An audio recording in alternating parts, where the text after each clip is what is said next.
So yesterday, the first commercial flight from Tel Aviv to Abu Dhabi took off, marking a major breakthrough in diplomatic change in the Middle East, as senior Israeli officials are finalizing the normalization deal between the countries. And today, the first protocol of understandings between Israel and the UAE on cooperation in banking and financial services was signed, and the Prime Minister extended an invitation to the latter to send a formal delegation to Israel. So closely following these events are members of the brand new Israeli-UAE Business Council, 4 of whom are graciously joining the Jerusalem Press Club today to speak about their work. So first of all, thanks all 4 of you for joining us. Thank you. Thank you. Glad to be here.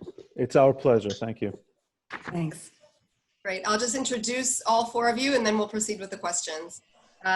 Dorian Barak, an investor and fund manager and founder of the UAE Israel Business Council. Hi. Hi, great to be here. And Thani Shirawi, Deputy Managing Director of Oasis Investments, founding member of the UAE Israel Business Council. Hello. How are you? Thank you. Deputy Mayor of Jerusalem, Fleur Hassan Nahoum, in charge of foreign relations, economic development, and tourism at the municipality. Thanks for being here. Nice to be here. And of course, Dan Feferman, who's helped me put this all together, analyst, writer, and speaker on the Middle East, Israel, and the Jewish world, a fellow at the Jewish People Policy Institute, and host of the Jewanced podcast. Thank you. Thank you. It's my pleasure. Okay, so we've divided up the questions between all 4 of you. Some of you can answer more, a few, some of you one, whatever works for you, but we'll try to get to everything. So very basic question. I think I'll direct it first to Dorian. Why did you create this forum and what have you managed to achieve so far? The UAE Israel Business Council was founded to promote commerce, business relationships, and the exchange of ideas between Emiratis and Israelis, business people. Our members and founders are Israeli entrepreneurs and business leaders that have experience working in and with the Gulf and are happy to share that experience with others who are interested in doing the same. That's on the Israeli side. And on the Emirati side, Emirati business people with a strong interest in combining the strengths of the region's 2 most advanced economies for our mutual benefit. And we're mainly focused on creating business networks that can form the basis of mutual understanding and a shared vision of the future. What that means is that we're attracting Emiratis and Israelis that are really interested in cooperating and working together to see what they can accomplish in the business sphere. And I say the business sphere, and we're not talking about the educational sphere, we're not talking about the political sphere, we're talking purely at the business level.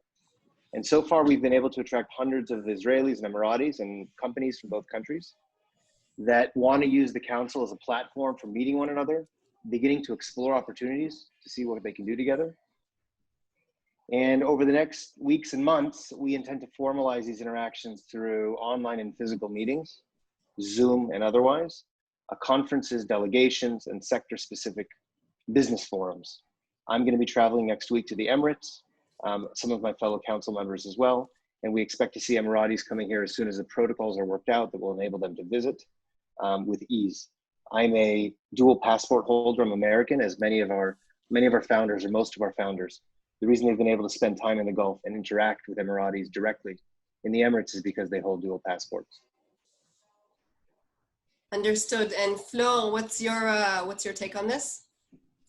Well, Dorian and I have been talking about this for the last few months. In fact, when the peace deal, normalization deal was announced, it actually caught us by surprise because we were already involved in speaking to some big people and of course the American government about what we could do to advance the normalization and peace with the UAE. My own selfish interest here is that, of course, is Jerusalem. And Jerusalem has 40% Arab population. And we are very keen in City Hall and also on a government level to be able to provide opportunities to the Arab-speaking population of my city. And what I saw here was a very natural synergy between business ties between the Gulf and East Jerusalem, We have a lot of government partnerships that we're working on. We were looking for investment for a long time. And I thought that there was an amazing opportunity, not just on an economic and financial level, but also on the level of bridge building. I believe that Jerusalem is a natural bridge building center for the Gulf because of our Arab-speaking population and because of the fact that here is where everybody lives together. So it's not just that we can be a bridge, but also we are the example. For the most part, of course, there's always issues, but we're the example of how people are actually living together day by day, not what's announced, not what you see in the press, but we work together, we live together, we share public spaces together. And I think that we already have here the template of something that we can build on, of course, in conjunction with our new friends and cousins from the Gulf. So that, to me, as the Deputy Mayor of Jerusalem, was extremely exciting. My background also is a business background. So we started putting this thing together. And it's been amazing how many people have been approaching us over the last week and a half, 2 weeks, that they want to get involved. I also find that there's such a thirst for peace. And I think that business relationships are the practical expression of that. Because what we can see is that we've had peace with Jordan, we've had peace with Egypt, but we haven't had that kind of real warm relations that I feel already we can achieve with the UAE. And I'm very excited by that prospect. Great. So everything sounds very rosy. Have you encountered any pushback from parties of either country? Any sort of criticism? Thani, if you could begin. I'm sorry, sir, but you're still on mute. If you can unmute yourself. I'm sorry. Actually, I wouldn't call it the criticism. I would call it reservation, because the announcement of normalization has taken the whole country by surprise. So there is an interest in studying what the Israeli economy can give us, but there is a lot of reservations of not knowing the rules, not knowing the do's and don'ts, and also generally, I would say, the UAE is a very huge expat population. We have a lot of Arab expats, and of course, their opinion is also important because they play a major role in the economy. So I wouldn't say we got any pushback, but we got reservations. People are scared, wanting to know how to start the business. It's like a new market just opened up. We need to explore, we need to find out, and we need to study the do's and don'ts. And Dan, have you had any pushback on the Israeli side? Mute. I should be used to this by now. I've seen on the Israeli side nothing but excitement and hope by what this can afford. People from across the political spectrum are excited. They're curious to get to know another country in this region, and certainly a country that has built up a reputation for also forward-thinking and being a visionary country, and everything that the UAE has kind of brought to this region. So on the Israeli side, I haven't seen any negativity on this issue. I've seen a lot of curiosity and a lot of hopefulness and a lot of excitement. Glad to hear. Dorian, we're going to direct this question to you. Israel had direct business relations, even presence in the Gulf states as individuals, as private individuals, before the official normalization agreement was signed. So what's really changed now? Look, the main thing that's changed is these relations can now be openly advanced. And this can happen without the stigmas that until now have characterized much of the Israeli-Arab commercial interaction, including interaction between Israelis and the Emirates. It took a visionary leadership and some pretty courageous decisions to make this happen. But I think that on both sides, people saw that there was enormous potential. And from the Emirati perspective, a lot of the benefits of interacting with Israel, and by that I mean access to technology, whether it's agricultural, cyber, smart city, water, medical, that can really only happen at scale if these relations are permitted. It's, you know, it's difficult to find people who are willing and able to travel to the Emirates on a serial basis and develop real relationships in the absence of a visa policy that enables Israelis to come over. And you're also limiting who you deal with. Not all Israelis are able to travel to the Gulf. Not all Israelis have foreign passports. I think opening up this trade is going to be, you know, enormously beneficial for the Emirates. Truly beneficial for the Emirates, and for the Israelis, no less so, for other reasons, which we can talk about later. I want to just add that we have a new element, and that is the tourism, which is, of course, one of my areas of responsibility. And that opens up a new world. I dread to think what's going to happen when we have direct flights. Half of Israel is actually going to go to Dubai in the first month. But from a Jerusalem perspective, I'm very excited by the tourism from the Emirates, by Muslim tourists who can come and also worship at the Muslim sacred sites. And I'm very much forward to what this can bring to Jerusalem's economy. Okay, well, before everybody actually joined the line, we were talking a little bit, a few of us, about what happened when we heard the news of the agreement. And Thani, you said that you had to pinch yourself to make sure it was true. The UAE had originally refused to recognize Israel's independence since its founding in 1971. So how can you overcome hostility on a people-to-people level really overnight? You can't. It will take some time. Now, of course, this is something that we need to work on. And I think also as a business council, it is one of our main points to address, because we need to trust each other. Before we do business with each other, we need to trust each other. We need to feel comfortable in doing business with each other. So we have to start some initiatives in clearing some stereotypes that we were fed, either by the wrong media station or by the wrong media. And of course, people need to educate themselves, and of course be hungry for knowledge, which I would say we have that. I mean, the United Arab Emirates, we are a very cosmopolitan country. We are used to foreigners. The country is around 9 million in population, out of which only 15 to 16% are actually locals. We are open to welcome other nationalities. The only thing, as you said, we were always unfortunately taught hostility. And this has changed the past few years with the year of tolerance. We were tolerating everybody. The synagogue, or the two synagogues in the United Arab Emirates, also made it more comfortable for people to be accustomed to people practicing the Jewish faith in the United Arab Emirates. So I think it will take step by step. We need to work on educating people. We need to work on changing some definitions that we were taught in the past.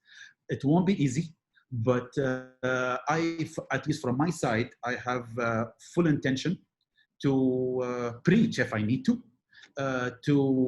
explain, at least to my circle and in the social media, that Israel is a democratic country. Israel is a country fair to its citizens, and Israel wants peace. And with peace, we will be closer to our cousins. And being closer to our cousins, it's easier to do business with cousins than with a stranger. So if we are used to do business with the strangers, it will be much easier to do business with our cousins.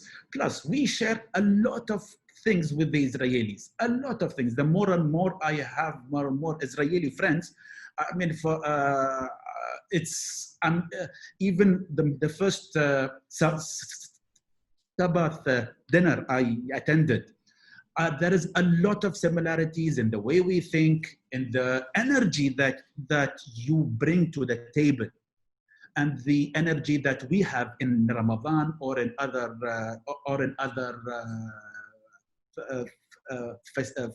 festivals. And to be honest, if you will take this as a good omen, few days back it was Ashura. And for Sunni Muslims, Ashura is a day where God parts the sea and saves the Israelites. So if I will use this analogy, our crown prince, Mr. Sheikh Mohammed bin Zayed and Bibi Netanyahu were able to part the sea. It was a surprise. They were able to part the sea and to take us from the bank of hostility to the bank of peace. That's lovely, and I'm sure that we've all been guilty of listening to and adhering to stereotypes on our end as well. Are there cultural and ideological barriers when doing business? I think cultural, every market has its own culture, the do's and don'ts in the culture. And of course, and the same thing in Israel. And this is, I think, the first thing that it will be the job of the council, if a company approaches us, is to explain this culture. I mean, for example, not a lot of people here will understand what does the Sabbath mean for Israelis. We need to educate them what does the Sabbath mean, because for us, even a weekend, a holiday, we might do business on that holiday.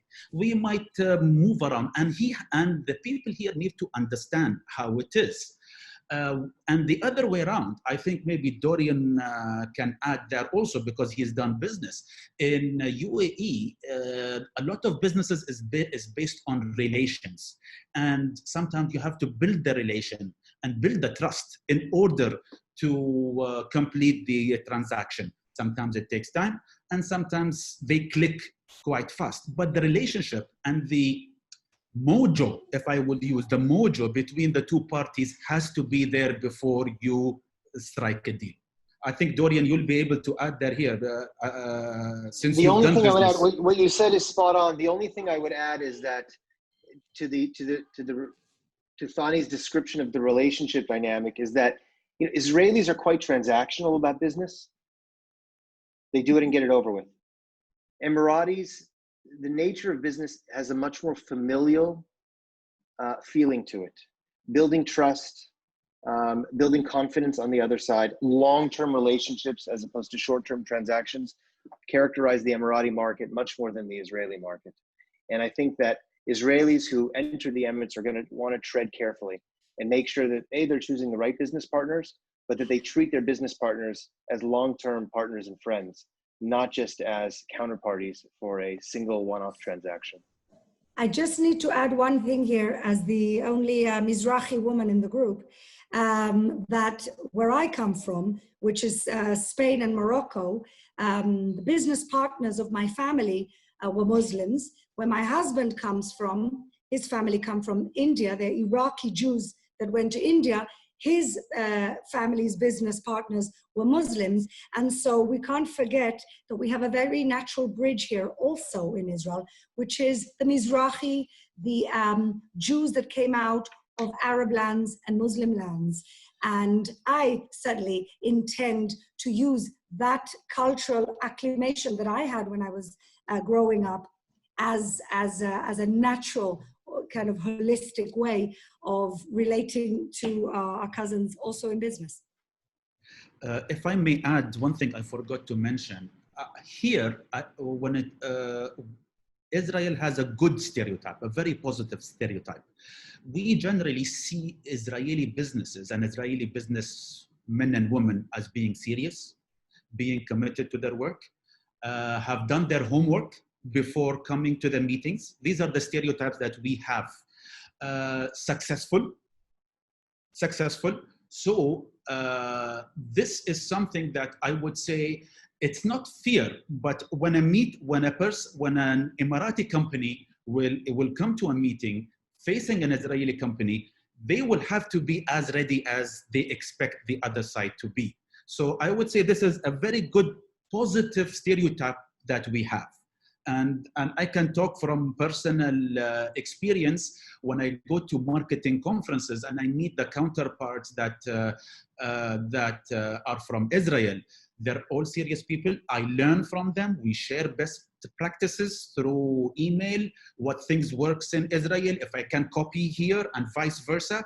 And to be honest, I've been luckier than they are. I have learned more than I taught them. So I would say this is a positive stereotype that we will have to also be loud when we are fighting the reservations. I will not use the word fight because we are in peace.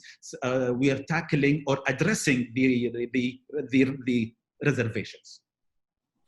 Okay, we talked a little bit about tourism as one of the areas of interest, one of the industries.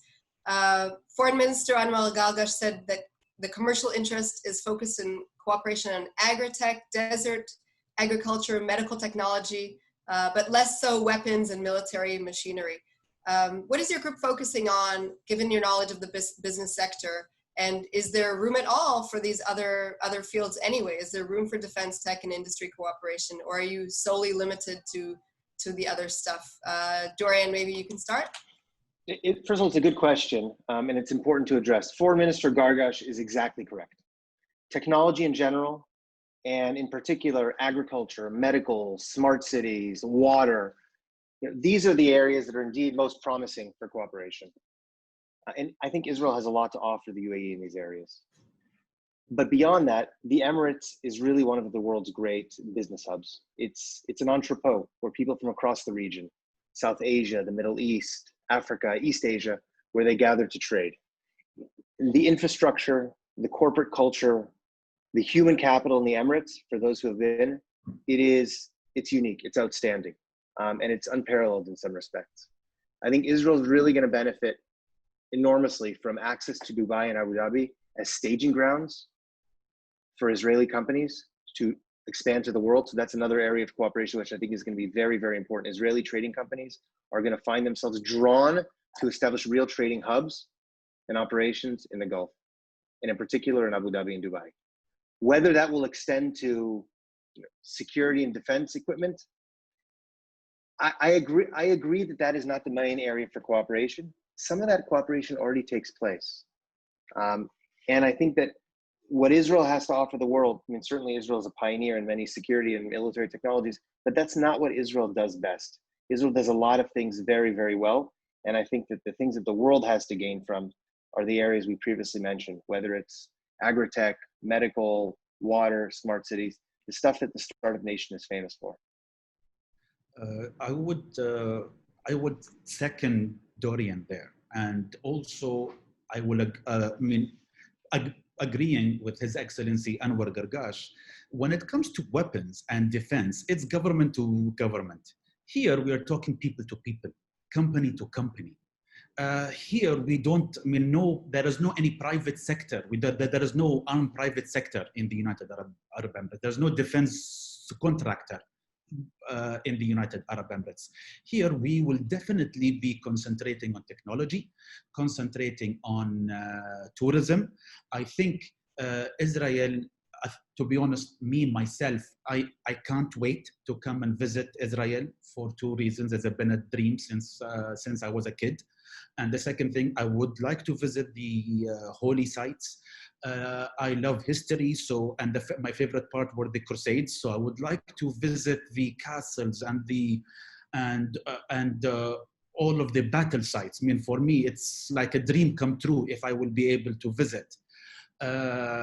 So tourism is there, and plus the UAE, where we have a lot of, I would say, I will not offer beaches because you have beaches also, but at least we have beaches in the winter. In the winter, it will be cold in Tel Aviv. Here, it is very nice. It's like your summer in the winter. So in January, if you want to run away and swim in the sea, and go skiing on the same day, and go skydiving on the same day, the United Arab Emirates can offer that all in one day if you want. And then and then you can go camping in the desert. Again, you have the Negev desert, so it's not much we can offer there, but we have theme parks, and it's an exciting place to visit from the tourism. And when it comes also to other corporations, what UAE can offer, and I hope the normalization between our two nations is a start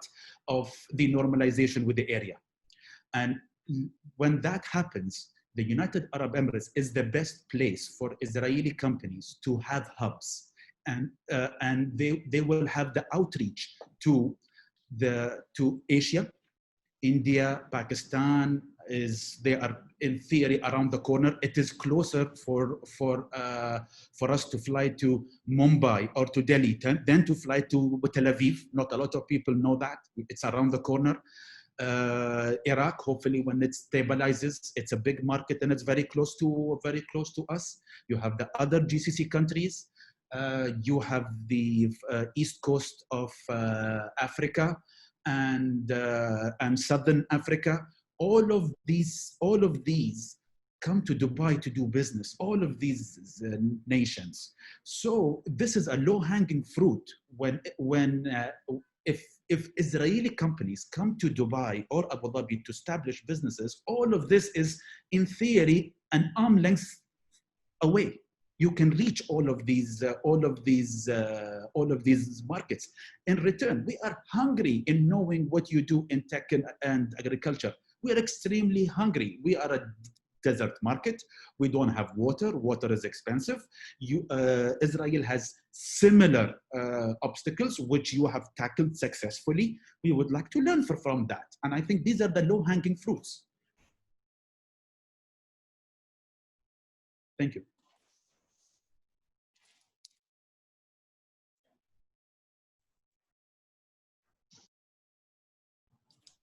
I'm sure that Deputy Mayor Hassan Nahoum can organize a VIP tour of Jerusalem for you when that will be relevant. I'd just like to invite our board member Nava Mashiach, who's on the line, who's done a lot of business with different business people in the area, to add something before we proceed to our last question. Thank you, Talia. I'm speaking from Geneva, Switzerland, and I'm one of the Israeli Americans that have been visiting Dubai since 2002. And I actually heard about the news from my colleague in Abu Dhabi congratulating me. And I think this is a great step. I'm very happy about the courageous decision makers that took it. And according to what Thani said, I'd just like to add that it won't be a conversion overnight, but you will find the practical people to work with. And don't try to convert any extreme opinions. Just work with the practical business people that you'll find, and one tie and another tie. It's an accumulative step. Thank you very much for holding this, Talia. This is an excellent interview. Thank you for that, Nava. We'll just go to our last question then.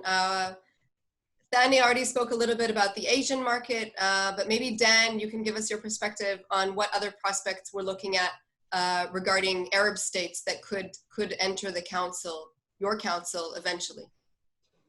Thank you. And if my dog barks in the middle, I apologize. This was really a brave and a visionary decision on the part of the leadership of the UAE and Israel, and of course the United States, who kind of helped bring this together. And what we hope it's going to do, and what I think it could do, and maybe speaking with my analyst hat on and not just as a council member hat, is that it's going to open the floodgates to relations between Israel and much of the Arab and Muslim world that have been warming very quietly over the past years. There's a shared view of the region's threats, Iran, radical Islam, terrorism, but also there's a shared view of the future and what the countries can offer each other.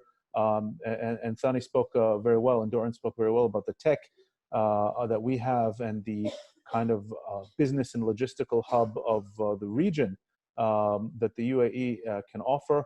And so there's the opportunities that we see together, and also the shared threats. What we could expect possibly in the coming weeks or month, I really won't be surprised if countries like Bahrain, Oman, maybe even Sudan and Morocco, kind of maybe outlying countries that are not so close, that never had direct conflicts with Israel. We could see a normalization or something close to normalization with a lot of these countries. Prime Minister Netanyahu has hinted at this in his press conferences, and you see the warm tweets coming from the foreign ministries of these countries about the agreement. And what you have now is you have new generations in all these countries. They're eager to get to know Israelis, and Israelis, I think, as I said earlier, are eager to want to get to know people in these countries. And we have a lot of stereotypes to overcome. Not everything's going to be rosy. There's going to be skeptics, maybe opponents here in Israel and the other countries for sure. Generations of stereotypes that we need to overcome and fears. But it's something that such business and cultural ties that we're trying to build here can help erode those, and hopefully within a generation, even less, we can get to the point where we have warm relations and not just official diplomatic relations. It's not something that's going to be overnight, but this step taken by the three leaders that I mentioned is something that really symbolically and metaphorically opened these floodgates. And it's something that I think could benefit most, if not much, of the region. So it's going to take work, but we're hopeful, and this is what we're all trying to do here. Great, and finally something positive to come out of 2020. Exactly. So Dorian, Thani, Fleur, and Dan, thank you again so much for your time. Thank you. Thank you. Thank you. It was a pleasure. It was a pleasure to meet you and to give us a chance to speak here. Thank you very much. Great. Thank you, Talia. Bye. Thank you. Bye-bye. Have a great day.